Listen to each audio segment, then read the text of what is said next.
রাধে রাধে। আচ্ছা, আমরা হাসতে ভুলে গেছি। আজকের প্রথম কথা হচ্ছে আমরা হাসতে ভুলে গেছি, হাসতে পারি না। হাসিটাকে যেন কেড়ে নিয়ে চলে গেছে, কিন্তু হাসিটা কেড়ে নিয়ে গেল। আমরা এখন কোথায় বসে আছি? এই জায়গাটা বৃন্দাবন। রাধে রাধে বলো না একবার, রাধে। যদি বৃন্দাবনে বসে থাকি তাহলে বৃন্দাবনের অধিকারী হচ্ছে রাধা রানী। আমরা একবার রাধে রাধে বলতেই না। আচ্ছা, রাধে রাধে বললেও কি আমাদের মুখে হাসি আসে না? তখন তো হাসি আসার কথা। হাসিটা চলে গেছে কেন এটা আগে বলে যাই, তারপরে হাসিটা আসে না কেন সেটা বলি। আমরা কোন ধর্মাবলম্বী? সনাতন ধর্মাবলম্বী। আচ্ছা, যদি আমরা সনাতন ধর্মাবলম্বী হই তাহলে তো আমাদের তনুটা সোনার মতন হওয়ার কথা।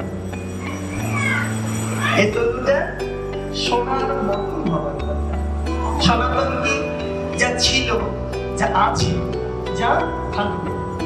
সনাতন কি? যা নব নব, নতুন নতুন হয়, যা পুরাতন হয় না কখনো। তাহলে যা পুরাতন হয় না, নতুন জামা পরলে তো সবসময় আনন্দ থাকার কথা। কিন্তু আমরা নতুন জামা পরে আছি কি? প্রসঙ্গ হচ্ছে আমরা কি নতুন জামা পরে আছি নাকি জামাটা আস্তে আস্তে পুরনো হয়ে গেছে? পুরনো হয়ে গেছে, তাই না? এই জন্য এত দুঃখ, এত যন্ত্রণা, এত কষ্ট, এত অভিমান, এত জ্বালা। জ্বালাটা কেন? যে সনাতন নব নব রূপে আমাদের সঙ্গে দেখা করে, যে সনাতন দিয়ে আমরা নব নব সবকিছু পাই, সেখানে এত জ্বালা কেন? আমাদের বাস হবার কথা ছিল কোথায়? আমরা বাস করছি কোথায়? আমাদের বাস ছিল নিত্য বৃন্দাবনে, আর আমরা বাস করছি নিত্য দুঃখালয়ে। সংসার দুঃখ জলদ প্রতিতস, এই সংসার দুঃখের আলোয়, আর এই দুঃখের আলোয় বসে আছি বলে আমরা নিত্য বৃন্দাবন থেকে সরে যাচ্ছি। নিত্য বৃন্দাবন নয় কেন? বৃন্দাবন যদি আমরা খুঁজি তাহলে তিনখানা বৃন্দাবন পাই। এক, বৈকুণ্ঠ বৃন্দাবন। দুই, আমাদের ব্রজধাম বৃন্দাবন। আর তিন হচ্ছে হৃদয় রাজ্য বৃন্দাবন। যদিও ব্রজধাম বৃন্দাবনের পরিবর্তন পরিমার্জন হয়। আজকে এখানে তিনতলা বিল্ডিং আছে, তো কালকে পাঁচতলা হয়ে যায়। আজকে এখানে প্রেম মন্দির আছে, তো একটু পরে প্রেম মন্দিরের পাশে আরেকটা গৌর মন্দির হয়ে যায়। কিন্তু নিত্য হৃদয় বৃন্দাবনে কখনো তো পরিবর্তন হওয়ার কথা নয়। সেখানে যুগলে যুগল রূপ ধারণ করে, হৃদয়ে যুগল রূপ বসিয়ে নিত্য যদি আমরা হৃদয় বৃন্দাবনে রাধা গোবিন্দের সেবা দিতে পারি, এ মুখে তো হাসি চলে যাবার কথা নয়। প্রেম সেবা বৃন্দাবনে বিহারী লাল কি রাধে। কেন দুঃখ? কিসের দুঃখ?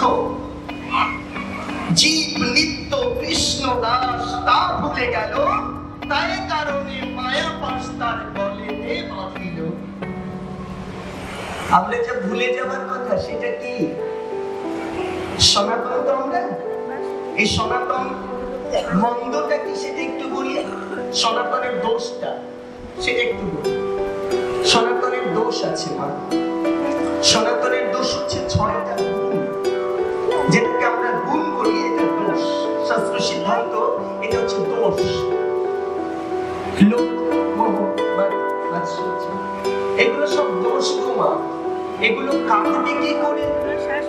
না, এগুলো যদি না কাটে, কাম যদি আপনার না কাটে, যদি আপনার ক্রোধ না কাটে, লোভ না কাটে, মাত মোহ মাৎসর্য যদি না কাটে, আপনি তো সুখী হবার কোনো চিন্তাও করতে পারেন না। ক্রোধী ব্যক্তি কখনো স্বর্গ পাবে না। যার ক্রোধ আছে, যে রাগ হতে পারে, সে কখনো স্বর্গে যেতে পারবে না। বৈকুণ্ঠ তো অনেক বড় ব্যাপার, অনেক দূরের ঘটনা। যার ক্রোধ আছে সে পাবে না। ক্রোধ কাটবে কি? সে ক্রোধ কাটবে একটাই কারণে। দেখুন, আমরা ভগবানের কাছে গিয়ে প্রার্থনা করি। কি প্রার্থনা করি? হে ঠাকুর, তুমি আমাকে অনেক ধন দাও। কি চাইলাম? ধন চাই না। ক্রোধ কখন জন্মায়? আপনারা দেখবেন বাচ্চা আছে না, ছোট ছোট বাচ্চারা, ওরা বলে খেতে চাই না। কেন খাবে না? বলে আমার মোবাইলটা দাও, মোবাইলে কার্টুন চালিয়ে দাও, তবে খাবো, তাই না? কি আছে কি নেই? আছে তো? কারোর বাচ্চাকে কার্টুন চালিয়ে খাওয়ানো আছে, এরকম কেন?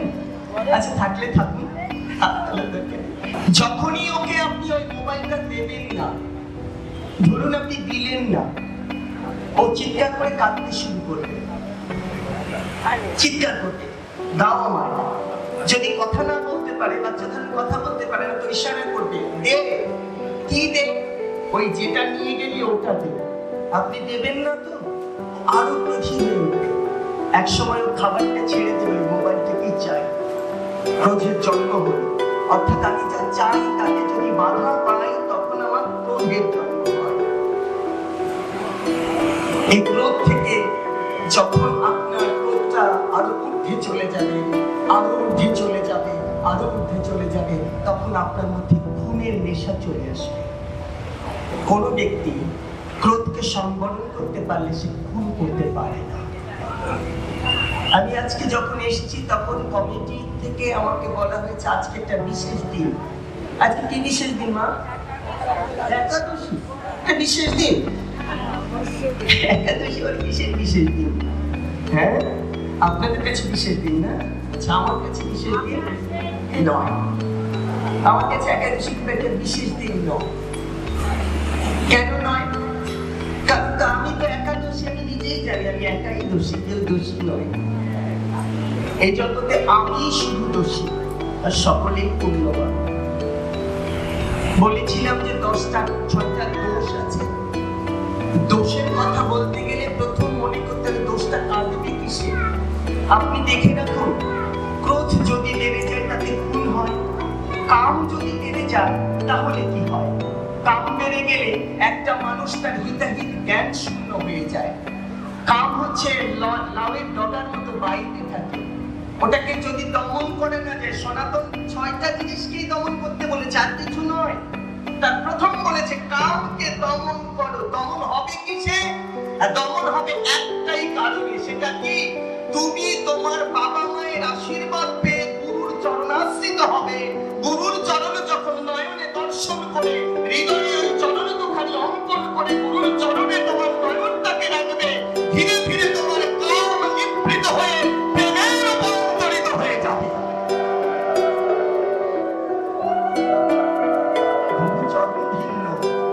কোন জীবের কাম নিবৃত হবার কোন রাস্তা নেই। যখন আপনার কাম নিবৃত হবে, কামে বাধা পড়লে ক্রোধ হয়।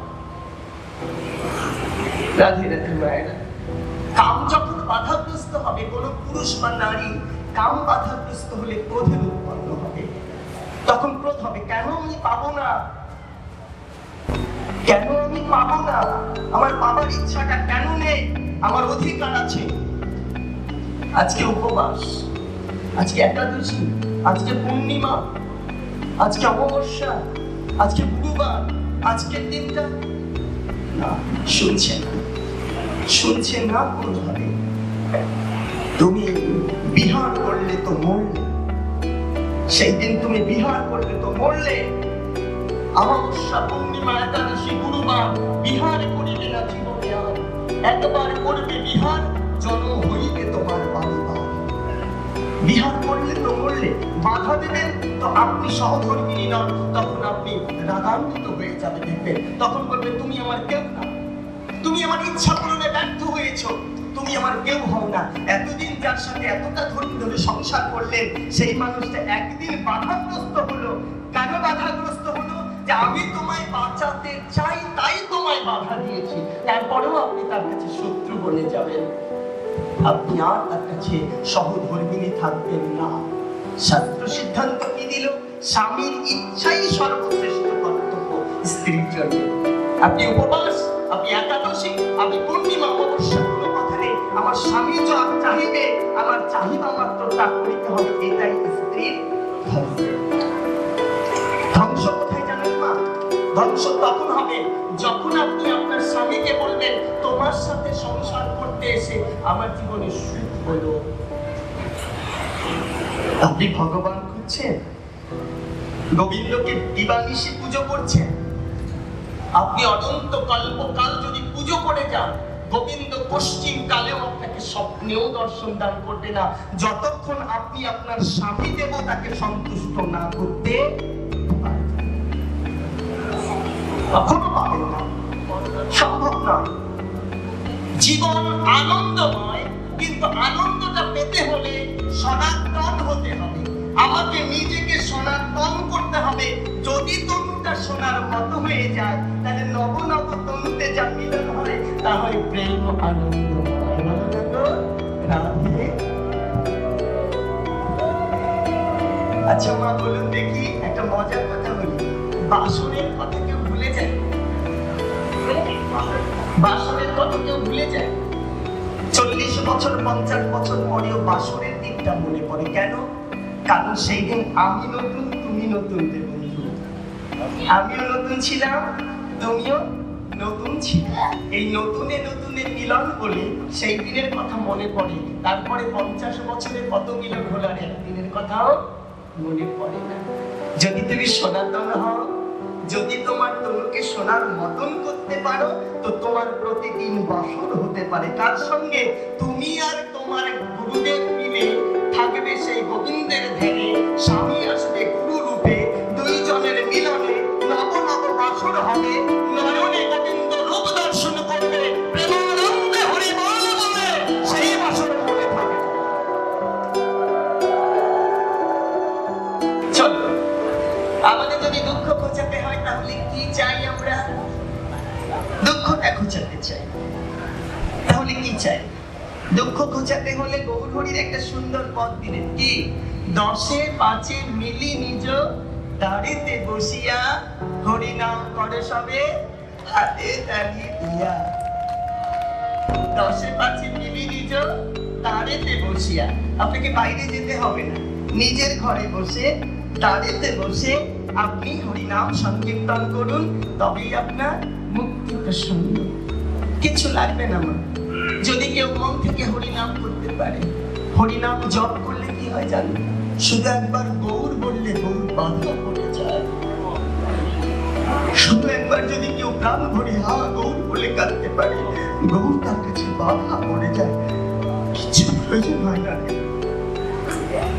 এই জগৎ সংসারে এক যদি গৌরকে আপন করা যায়, কৃষ্ণকে আপন করা যায়, গুরুদেবকে আপন করা যায়, আর কোনো কিছু প্রয়োজন হয় না।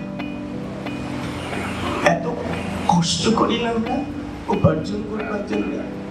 আচ্ছা বলুন দেখি, যে লোকটা তিলক মালা পরে চলে গেছে বাইরে বেরিয়ে, সে কি তার ভাতের চিন্তা করে? সে কি তার ঘরের চিন্তা করে? করে না তো।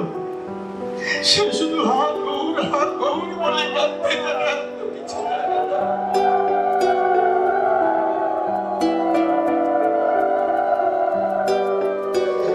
একবার যদি গৌর প্রেম হৃদয়ে ধারণ করা যায়, আর কিছু লাগে না গো।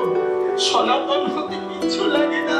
শুধু যদি গৌর চরণ ধারণ করে একবার হা গৌর বলে কাঁদা যায়, সনাতন দেহটা সনাতন হয়ে যায়। লাগে না কিছু। আরেকটা কাজ করবেন, বিচার করবেন না কখনো। যিনি তিলক ধারণ করেছে, যিনি মালা পড়েছে, তিনিই বৈষ্ণব। কোনো বিচার চলবে না। এই জীবনে যারা বিচার করলো রে মা, তারা শুধু ঠকে গেল, তারা আর জিততে পারলো না। কারণ এই নয়নে, এই প্রাকৃত নয়নে অপ্রাকৃত বস্তু দর্শন করা যায় না। এটা আমাদের প্রাকৃত নয়ন তো। অপ্রাকৃত বস্তু হচ্ছে সাধুর সাধুত্ব, সাধুর প্রেমধন, সাধুর গুপ্ত কৃষ্ণ ধন। অপ্রাকৃত বস্তু একজন সাধুই পারে আরেকজন সাধুকে চিনিয়ে দিতে। সাধু পারে হাত ধরে নিয়ে গিয়ে, এই যে সাধু, এই তো বৈষ্ণবের চরণের তলে তোমার একটি বালুকি আছে, তুমি একেবারে বদন ভরে হরি বলে বলে সাধুর চরণে ধরিতে ধরে করে দিলে, এই সময় তোমার কৃষ্ণ প্রেম লাভ হতে পারে।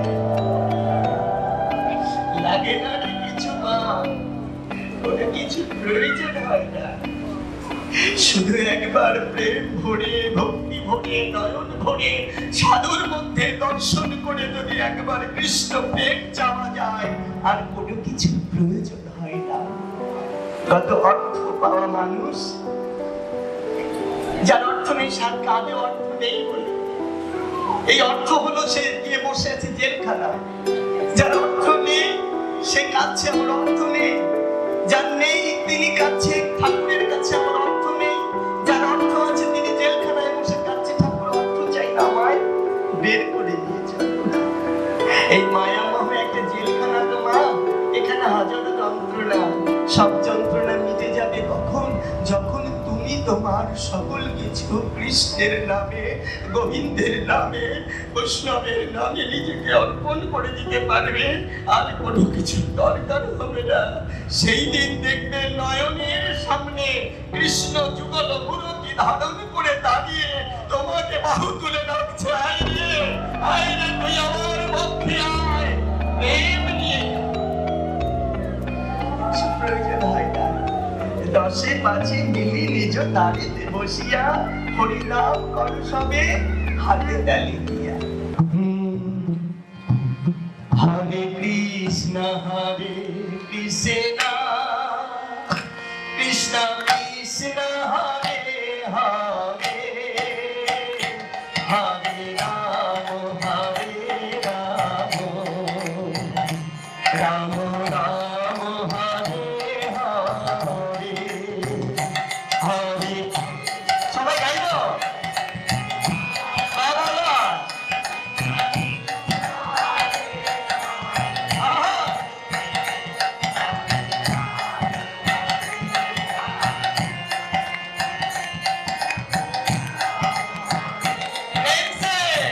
হরে